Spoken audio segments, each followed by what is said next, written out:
આજનો આપણો ટોપિક છે બાહ્ય ક્ષેત્રમાં બે વિદ્યુતભારોના તંત્રની સ્થિતિ ઉર્જા. આપણે આગળ એક થિયરી ભણી ગયા છીએ. એ થિયરી કઈ છે?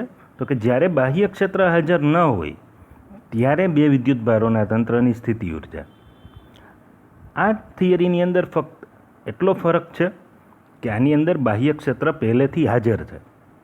એટલા માટે જ્યારે આપણે બે વિદ્યુતભારો એટલે કે Q1 અને Q2 એને વારાફરતી આપેલા બાહ્ય ક્ષેત્રની અંદર લઈ આવશું ત્યારે પહેલેથી હાજર ક્ષેત્રની વિરુદ્ધમાં પણ કાર્ય કરવું જોશે. બસ આટલો જ ફરક છે. બાકી બંને થિયરીઓ છે એ એકબીજાને સમાન છે.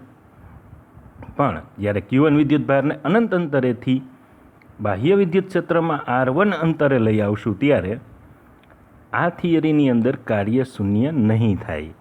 કારણ તો કે બાહ્ય વિદ્યુત ક્ષેત્ર હાજર હોવાને લીધે તેની વિરુદ્ધમાં આપણે કાર્ય કરવું પડશે. તો આ થિયરી જોઈએ આપણે. એની પહેલાં એક આકૃતિ દ્વારા એને સમજી લઈએ, પછી એના સ્ટેપ્સ છે એ આપણે જોઈએ.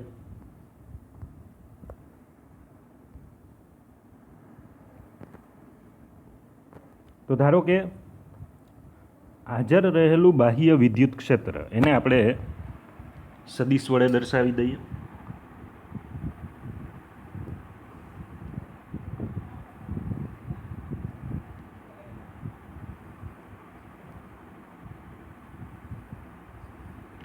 તો ધારો કે આ બાહ્ય વિદ્યુત ક્ષેત્ર છે, એને આપણે કહી દઈએ E. સૌપ્રથમ પહેલો વિદ્યુત ભાર છે Q1, એને અનંત અંતરેથી ક્ષેત્રના R1 બિંદુ આગળ લઈ આવીએ. તો અહીંયા કોઈ આપણે ઉગમ બિંદુ લઈ લઈએ.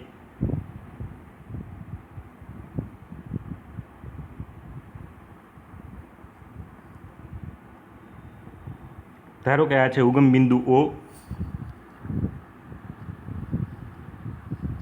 પ્રથમ વિદ્યુત ભાર Q1 ને બાહ્ય ક્ષેત્રની વિરુદ્ધમાં O થી R1 અંતરે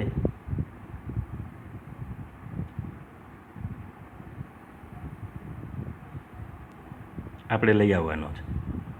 તો બાહ્ય ક્ષેત્રની વિરુદ્ધમાં જ્યાંથી Q1 ને O થી આ R1 જેટલા અંતરે લઈ આવશું ત્યારે સૌપ્રથમ કાર્ય છે એની ગણતરી કરવી પડશે. પછી આપણે બીજો વિદ્યુતભાર Q2 છે એને O થી R2 જેટલા અંતરે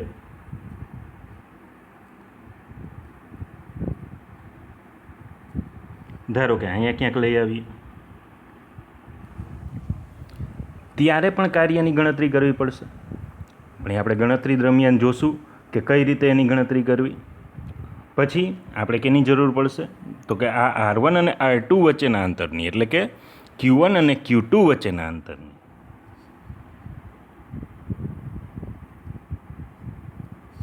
તો અંતરને આપણે બતાવી દઈએ. ધારો કે R12 એટલે કે 1 અને 2 વચ્ચેનું અંતર R12. સૌપ્રથમ ગણતરીમાં કઈ રીતે આગળ વધશું? તો કે સૌથી પહેલાં અહીં બાહ્ય વિદ્યુત ક્ષેત્ર હાજર છે જેને આપણે રેડ લાઇનથી દર્શાવેલું છે. તેમાં ઉગમ બિંદુ O થી R1 જેટલા સ્થાન સદિશના અંતરે આપણે Q1 વિદ્યુત ભારને અનંત અંતરેથી બાહ્ય ક્ષેત્રની વિરુદ્ધમાં લઈ આવીએ છીએ ત્યારે કરવું પડતું કાર્ય. હવે કાર્યનું સૂત્ર છે એ આગળ આવી ગયું છે. એ સૂત્ર કયું હતું સાઈડમાં આપણે લખી લઈએ. W બરાબર Q ગુણ્યા V. તો પહેલો વિદ્યુતભાર છે એની માટેનું કાર્ય એને આપણે કહી દઈએ W1.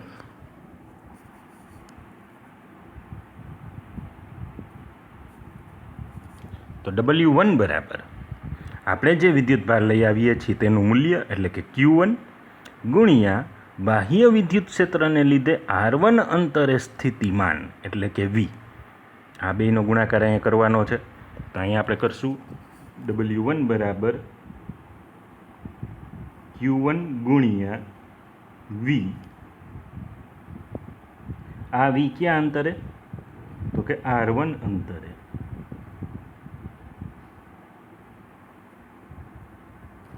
એટલે અહીંયા કાઉન્સમાં આપણે બતાવી દઈએ R1. એટલે કે વી છે એ R1નું વિધેય છે. તો આ W1 થઈ ગઈ, એટલે પહેલાં માટેનું કાર્ય આવી ગયું. બીજા માટે કાર્ય શોધવા માટે શું કરશું? તો કે Q2ને જ્યારે આપણે અનંત અંતરેથી R2 જેટલા અંતરે લઈ આવશું ક્ષેત્રની અંદર, ત્યારે શું થશે પોઝિશન? એ પોઝિશનનો આપણે વિચાર કરીએ. તો એ પરિસ્થિતિની અંદર શું હશે? એક તો બાહ્ય વિદ્યુત ક્ષેત્ર હાજર છે, એટલે તેની વિરુદ્ધમાં પણ કાર્ય કરવું પડશે. અને બીજું કોને લીધે ક્ષેત્ર હાજર છે? તો કે જે Q1 વિદ્યુતભાર આપણે લઈ આવેલા છીએ પહેલેથી, એ Q1ના ક્ષેત્રની વિરુદ્ધમાં પણ કાર્ય કરવું પડશે. એટલે જ્યારે Q2નું કાર્ય એટલે કે W2 આપણે ગણશું, ત્યારે એમાં બે કાર્યોનો સરવાળો થશે. બાહ્ય ક્ષેત્રની વિરુદ્ધમાં કાર્ય વત્તા Q1ના ક્ષેત્રની વિરુદ્ધમાં કાર્ય. તો જોઈએ આપણે બુકની અંદર સમીકરણો. પહેલું સમીકરણ તો આપણે મળી ગયું છે. Q1ને અનંત અંતરેથી R1 ઉપર લાવવા માટે કરેલું કાર્ય એટલે W1. W1નું સૂત્ર છે Q1 VR1. હવે W2 માટે સૂત્ર જોઈએ. તેમાં બે કાર્ય છે એનો સરવાળો કરવાનો છે. તો પહેલું કાર્ય આપણે જોઈએ બુકની અંદર.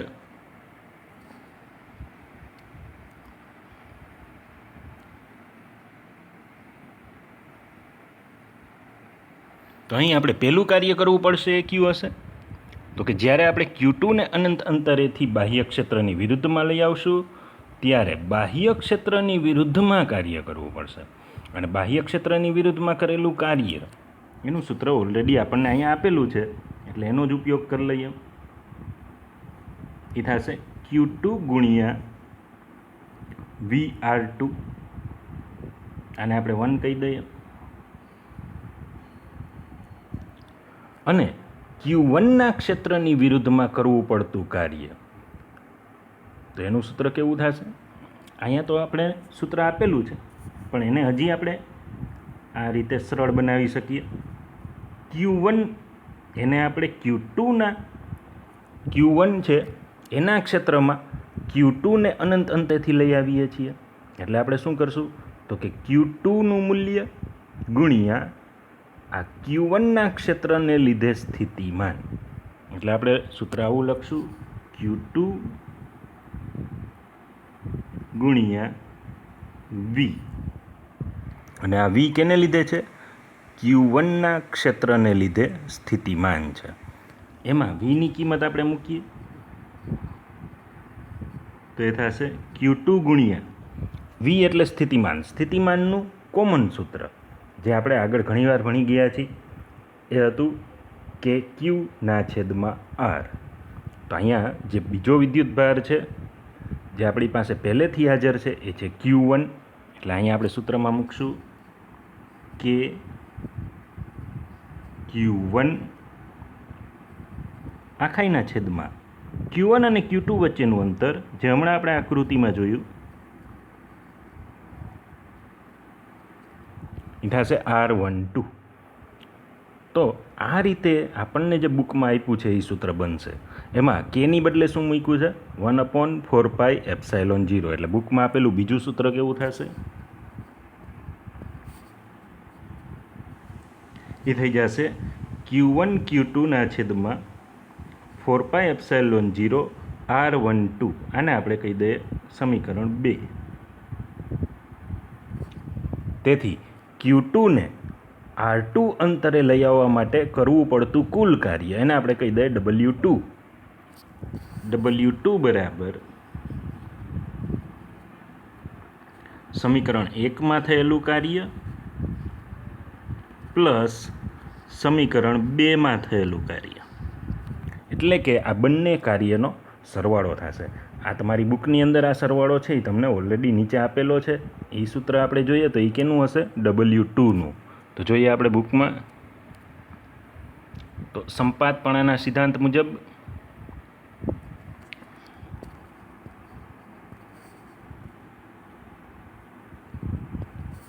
આમાં જે કાર્ય મળે છે એટલે કે Q2ને R2 અંતરે લાવવા માટે જે કાર્ય મળે છે એ છે W2 બરાબર W1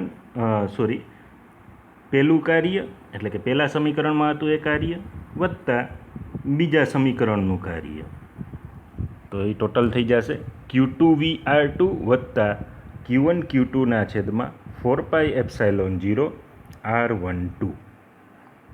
હવે Q1 અને Q2 બંને માટે કરેલું કુલ કાર્ય મેળવવાનું છે. એટલે આગળ જે W1 મળ્યો તો એ અને આ જે W2 છે એ બંનેનો હવે સરવાળો કરવાનો છે. તો આપણને મળશે કુલ કાર્ય. કુલ કાર્યનું સૂત્ર કેવું થશે? કુલ કાર્યનું સૂત્ર થશે કુલ કાર્ય W બરાબર W1 વત્તા W2. આ સૂત્રની અંદર W1 છે એ સૌથી પહેલાં આપણે ગણી ગયા છીએ. તો આ જે W1 છે એનો જવાબ શું આવશે? તો કે આ જે W1 છે એનો જવાબ આપણી બુકની અંદર એ થશે Q1 VR1 અને જે W2 છે એનો જવાબ ઉપર જ લખેલો છે, આપણે બુકની અંદર પણ આપેલો છે. તો એ W2 એટલે થશે આખે આખું Q2 VR2 વત્તા Q1 Q2 છેદમાં 4πε0 R12.